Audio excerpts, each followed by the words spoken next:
du pape François. Allez. Puisque vous avez lancé, non, je dis ça parce que vous avez lancé tout de suite, vous avez abordé le déclin sur le déclin judéo-christianisme. Voilà. Symbole d'ouverture et d'humilité pour les uns, démagogue et gauchiste pour les autres, le pape François ne laisse pas indifférent. Que penser de lui? Son talent n'est-il pas d'avoir remis justement l'Église sur le devant de la scène médiatique? C'est un Greta en robe, si je voulais faire une plaisanterie, le pape François, mais c'est le politiquement correct totalement incarné. On se demande vraiment s'il a été inventé par les guignols de l'info ou s'il existe véritablement. Enfin, quand on pense que cet homme est censé être inspiré par l'Esprit Saint. C'est pourquoi? L'autre jour, il a rencontré un ayatollah, il a trouvé formidable qu'il se lève pour lui dire bonjour. Vous vous rendez compte, le pape qui nous dit « On m'a dit qu'il ne se levait jamais pour recevoir les gens, il s'est levé 2 fois pour moi. Oh, » C'est quand même sympa, il est cool. L'ayatollah Sistani, on se dit, mais c'est le pape qui dit ça. Rappelez-vous, il y a encore pas très longtemps, Benoît XVI, lui, faisait un discours à Ratisbonne où il renvoyait à Manuel Paléologue, qui était une lecture extrêmement intéressante à faire, et il a payé ça très cher. Fait s'il en cuise encore, puisqu'il est plus pape. Et il faudrait se demander un peu pourquoi. Et je pense que là, on a un pape de l'état profond. Tout est formidable, c'est-à-dire il est un peu macronien, un peu oui, un peu non. N'oublions pas qu'il est jésuite, et que ceci explique cela. Mais lui, il défend une église qui est universelle, donc il se moque un peu de l'Europe. Pour lui, l'Europe est perdue. On se dit démographiquement, de toute façon, il vaut mieux jouer la carte de la Chine. D'ailleurs, dans la Chine, il dit à la Chine, vous allez pouvoir nommer les évêques, je vous laisse faire ce genre de choses. Donc, on retrouve la grande tradition jésuitique. Les droits de l'homme, ça marche pas en Chine. Hein. Quand il s'agit de dire Marine Le Pen, extrêmement dangereux pour la France. Mais le patron de la Chine, c'est pas du tout dangereux pour l'équilibre du monde. Hein. Ah, pas du tout. Là, d'un seul coup, il n'y a plus du tout de problème. Et on dit d'ailleurs à ces gens qui sont les patrons de la Chine que s'ils veulent bien nommer les évêques chrétiens, catholiques, ce sera avec l'amitié du pape François. Enfin, on marche sur la tête. Mais moi, je suis pas chrétien, mais je pense que son rôle spirituel, c'est l'antéchrist. Je vais dans le même sens que Michel. Je pense que et je lui prêterais même plus encore de machiavélisme jésuitique. Oui. C'est-à-dire que, oui, je pense que pour lui, d'abord, il n'aime pas l'Europe. Il n'aime pas la France, c'est un Sud-Américain. Il y a beaucoup de Sud-Américains qui adorent la France et qui adorent l'Europe, mais ce n'est pas son cas. Deuxièmement, je pense qu'il est de cette tendance de l'Église. Il y a d'autres qui ne sont pas d'accord avec lui, hein, comme le cardinal Saha, etc. Mais lui pense que comme c'est le christianisme qui a fait l'Europe, et on ne peut pas lui donner tort, puisque l'Europe se déchristianise, l'Europe doit mourir. Et autant donner l'Europe à l'islam en gage de ce que l'islam laissera le christianisme se répandre en Afrique, etc. Et en gage aussi que le christianisme se répandra en Chine. Je veux dire par là que... Un Yalta spirituel. Comment? Un Yalta spirituel. Exactement. Je pense qu'il est dans cette logique-là, et que ça ne le gêne pas, qu'il voit ça sur... vous savez, il y avait un magnifique livre, c'est mon livre préféré de Simone de Beauvoir, c'est « Tous les hommes sont mortels ». Et je ne sais pas si vous vous souvenez de ce livre, c'est très amusant. C'est un jeune condottière de la Renaissance qui boit un filtre d'éternelle jeunesse. Et il repasse le temps, il passe au XVIIe siècle, au XVIIIe siècle, au XIXe siècle.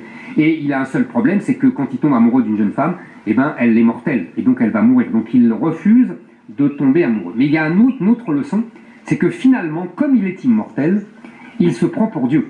Et que donc, il n'a aucune compassion pour les êtres humains. Il peut y avoir des milliers de morts, des millions de morts, il n'en a rien à faire, puisque lui, il a un grand projet, en l'occurrence, c'est l'Europe, etc. Et bien, je pense que le pape, c'est un peu ça. C'est-à-dire qu'il a une espèce de grand projet géostratégique, que l'Europe, là-dedans, qu'elle disparaisse, ou plutôt que l'Europe soit soumise à l'islam, ne le gêne pas, et que l'important, c'est la vision globale qu'il a du monde, et s'il donne une couleur tolérante à la chrétienté face à l'islam, il pense qu'il aura des compensations ailleurs, exactement comme à Yalta, comme la fameuse scène entre Churchill et Staline, quand ils se divisent l'Europe sur un bout de papier. Je pense que c'est vraiment ça. C'est vrai, et il est d'une extrême naïveté.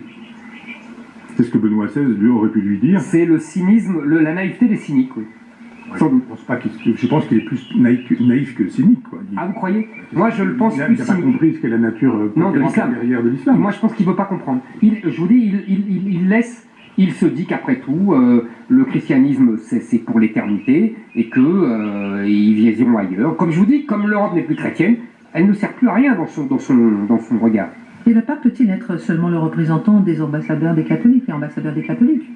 Ah, il devrait l'être. Normalement, ça devrait être ça. Jadis, c'était le meilleur service de renseignement. Ils avaient une connaissance de la totalité de la planète et ça leur permettait d'agir.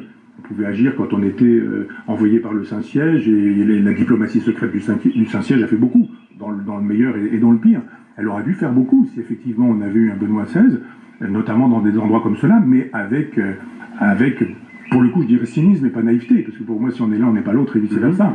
Et le cynisme lui consistait à dire, j'ai lu le Coran, j'ai lu les hadiths du prophète, j'ai lu une biographie de Mahomet, et puis je connais un petit peu l'histoire de la conquête, je sais que je n'ai pas affaire à un adversaire gentil.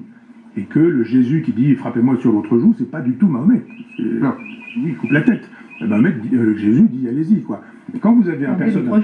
Oui, mais vous savez, Michel, je pense que, pardon, je vous interromps, je pense que le pape François sait cela, mais qu'il n'en a cure. C'est pour ça que je dis que c'est un mélange de naïveté et de cynisme. Et pourquoi il en a cure? Parce que pour lui, les Européens ne sont plus quelqu'un d'un continent intéressant, puisqu'il s'est déchristianisé. Donc il a renoncé à son génie, puisque l'Europe, c'est le christianisme. Moi, je ne comprends pas son fonctionnement. Par exemple, ce qu'il a dit sur Marine Le Pen, je me dis, mais il y a des dangers en France, peut-être des dangers avec peut-être Mélenchon, par exemple. Alors, sûrement pas l'écologie, mais pourquoi il voit des dangers uniquement chez cette femme qui pour le coup est en train de s'ultra-chiraciser. Absolument. Schengen formidable, l'Europe formidable, l'euro très bien, Frexit on en parle plus. L'islamisme n'a rien à voir avec l'islam. Ouais, c'est Chirac, c'est Robert Pandreau, Pasqua, enfin c'est ça quoi. Puis elle arrive au pouvoir, que ce serait Giscard, au bout du compte, donc ce serait Sarko et Hollande. Et donc, et d'un seul coup il dit oh là là, fascisme là-bas. Et on dit mais il y a quand même des gens bien plus dangereux pour l'avenir de la France, il ne les voit pas. Et il ne dit pas que ces gens-là sont... Mais c'est bien ce que je vous dis, non, parce qu'il ne veut pas les voir. Alors moi je ne peux pas imaginer qu'il n'ait pas derrière la tête, c'est un jésuite, justement un homme franciscain, et il a un projet, mais lequel? Moi je vous ai dit le projet qu'il a. Ça ne peut pas être ça, parce qu'il aurait pu imaginer d'ailleurs qu'il puisse reconstituer une Europe chrétienne, notamment avec Poutine. Et c'était tout à fait envisageable. Je pense qu'il n'y croit pas. Une Europe de l'Atlantique à l'Ouest. Il n'y croit pas. Mais c'était son boulot de pape. Quand on se lève le matin et que finalement on gère une entreprise qui a 2000 ans et qu'on veut lui donner 2000 ans d'existence encore, on fait le nécessaire pour que ça dure, et pas le nécessaire pour dire je sacrifie ma pièce. Oui, les joueurs d'échecs, il dit je sacrifie ma dame, mais parce qu'il va y avoir échec et mat dans 10 coups. Oui, c'est ça. C'est ce que je pense. C'est ce que je pense aussi. Le mat, ce sera pour lui. C'est ce que je pense aussi. C'est pour ça que je vous dis, pour moi, c'est un mélange de naïveté et de cynisme. C'est la fameuse maladresse des demi-habiles, vous savez, de Pascal. Et vous êtes en train de me dire que le pape, il ne peut pas sortir de son rôle spirituel, justement, selon vous? Le pape est toujours sorti. Il ne doit pas prôner... Il a toujours eu un rôle politique depuis 1000 ans. Mais si vous voulez, on voit bien la différence.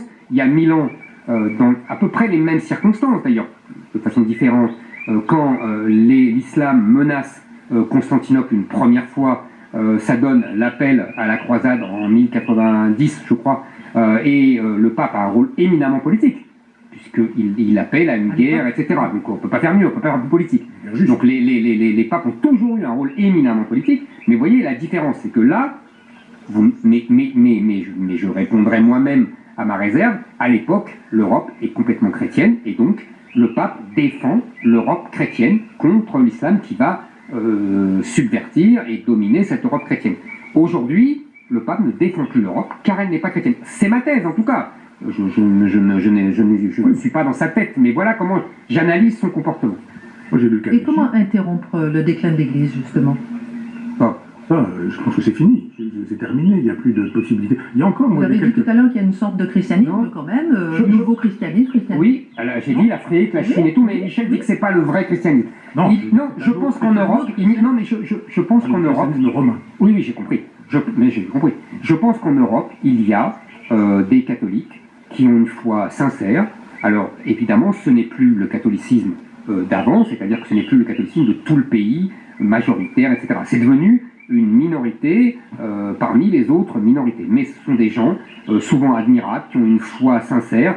Alors, ils sont d'ailleurs assez partagés. J'observe ça, je trouve ça très intéressant d'ailleurs. Il y a une vraie lutte au sein du monde catholique français entre ceux qui pensent, comme le pape François, que l'important c'est l'autre, avec un A majuscule, et qui donc sont les idiots utiles de la conquête islamique, et les autres qui sont au contraire, qui rattachent leur foi catholique à l'identité française et qui veulent défendre à la fois la France et le catholicisme, et je me sens évidemment naturellement proche de ces gens. Vous voyez, mais il y a deux, on est d'accord sur le combat entre l'immanence et la transcendance. Dans l'immanence, les hommes sont mélangés avec les femmes, on s'embrasse on se fait le baiser de la paix, de l'amitié ou je sais pas quoi, et il n'y a plus de sacré. On tourne le dos au Saint-Sacrement, donc au levant, donc à la lumière, qui est la métaphore de Dieu, et puis on tourne le dos à Dieu, et puis on est avec ses ouailles, alors que jadis, les ouailles étaient derrière nous, et on était intercesseurs, et on allait dans la direction de l'Orient, invoquer la lumière pour faire le passage. C'est-à-dire que pour sauver le christianisme, j'y crois pas plus que pour sauver notre pays, il faudrait ramener du sacré, ramener de la symbolique, ramener de la transcendance. Et ça ne se commande pas. Ça ne se commande pas et ça ne se décide pas. Alors, messieurs, notre émission arrive à sa fin. Un petit mot pour terminer, et ensuite vous aurez le mot de la fin. Une petite moralité. On a vu un petit peu le déclin, on a à peine ébauché le déclin culturel, mais on a vu aussi... non, c'est difficile de conclure. Il y a, si vous voulez, moi je suis comme Michel, je pense que l'histoire est tragique, je pense que nous sommes dans un déclin, on a longtemps analysé, lui et moi, ce déclin, mais j'essaye de donner des pistes pour une éventuelle renaissance, et tout est toujours possible. Vous savez, je pense que en 40, les Français disaient c'est la fin de la France, etc. Et on a ressuscité. Éric Zemmour optimiste. Non, mais c'est une, comment vous dire, c'est un effort que je fais sur moi-même. Je pense que j'ai un tempérament tragique, pessimiste, et je me dis, il faut quand même, tant qu'il y a de la vie, de l'espoir, comme on dit banalement, et essayer de lutter contre ça, essayer de trouver des solutions. Mais c'est... Michel Onfray, le dernier mot. Moi, je pense qu'il faut que la décadence ne passe pas par nous. Et c'est tout. Après, advienne que pourra, de fait, de dire je ne serai pas l'agent de la décadence. Là où je suis, dans ce que je fais, dans ce que je pense, dans mon rapport à autrui, qu'on reconstitue un surmoi, dans lequel effectivement autrui ait des droits, mais pas tous les droits, qu'il ait aussi des devoirs, que j'ai aussi des devoirs à l'endroit d'autrui, et qu'il n'y ait pas cette espèce d'atomisation de la société. Je pense que si on fait ça, rien n'interdit qu'un jour, parmi ceux qui diront la décadence ne passera pas par moi, on ne trouve pas quelqu'un qui puisse remettre un peu le train sur les rails. Merci beaucoup Michel Onfray, merci beaucoup Éric Zemmour, fin de ce face à face. Tout de suite.